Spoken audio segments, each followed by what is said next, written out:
So now I'm interested कि what would be the weight जो ये object पानी को दे रहा है. Now that weight is nothing but मेरे object का specific weight, जो भी उसका specific weight होगा, multiplied by जो भी object का volume होगा. Now what is the specific weight of the object? Now let's say अपने को बोला गया है कि the specific gravity of first object is 0.5 and the specific gravity of second object is 0.7. The meaning is कि boss, I am comparing this object with water. Now what it means is मेरे पानी का density is, now this is mass density. जब भी rho आता है that means it's the mass density is 1000 kilograms per meter cube.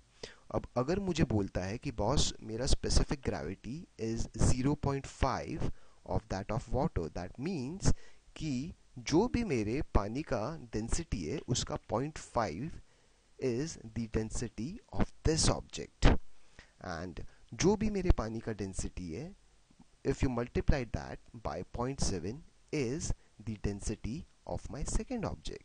ठीक है. Now this is density, this is in kilograms, but what we are interested is newtons. अपने को Newton चाहिए. अब वो कैसे करेंगे?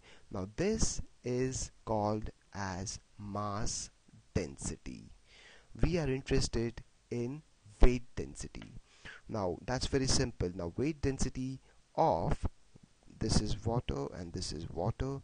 Now the weight density of the water is nothing but the gravity. Now since we are on earth, अपना gravity है 9.81, multiply it by the mass density which is 1000, so it would turn out to be 9810.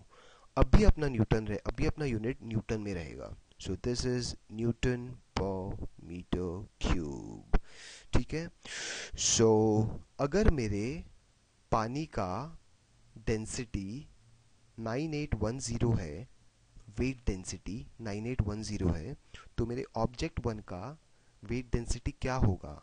मेरे object one का weight density is nothing but उसका specific gravity multiplied by the weight density of water. So now for object 1 let's write कि the weight density of first object is equal to 0.5 multiplied by 9810. So this would be equal to 4905 newtons per meter cube. Okay. और second object जो है उसका weight density रहेगा 0.7 multiplied by 9810 which is equal to 6867 newtons per metre cube. अब अपना interest क्या है? अपना इंटरेस्ट है कि बॉस ये जो चीज़ है, ये जो वस्तु है, ये पानी में कितना वजन डाल रही है. एंड वी हैव डिस्कस्ड कि इट वुड बी उसका स्पेसिफिक वेट जो भी है मल्टीप्लाइड बाय उसका वॉल्यूम. नाउ फॉर ऑब्जेक्ट 1 अपने को पता है कि उसका specific weight is this, and for object 2 अपने को पता है कि इस the specific weight is this.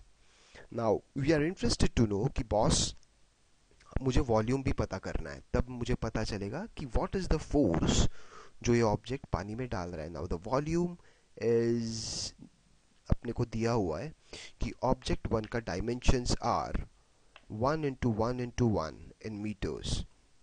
So the volume of object 1 is 1 meter cube and the volume of object 2 is also 1 meter cube. Object 2 का dimensions is 0.5 into 1 into 2.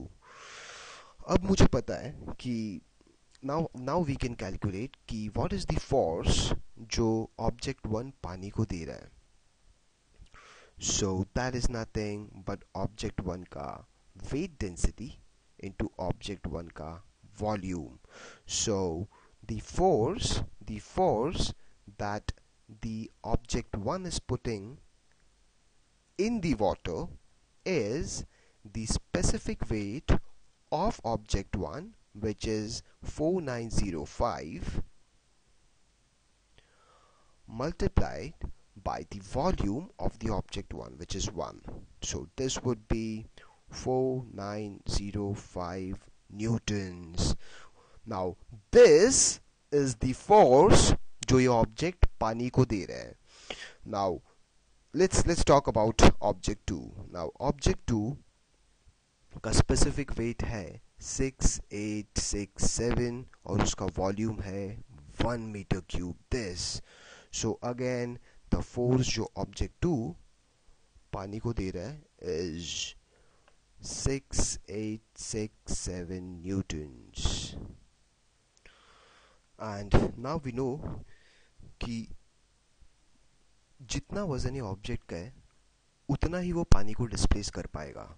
That is the law of buoyancy. तो ठीक है boss, अगर if this is true then we can say कि ठीक है, तूने जितना मेरा वजन डिस्प्लेस किया है इज इक्वल टू तेरा खुद का वजन. अब तेरा ऑब्जेक्ट 1 का वजन क्या है? ऑब्जेक्ट 1 का वजन है 4905 न्यूटन. तो जाहिर सी बात है कि जितना इसका वजन है उतना ही वजन उसने पानी का डिस्प्लेस किया है. सो ऑब्जेक्ट 1 ने पानी के एंगल से क्या किया है इज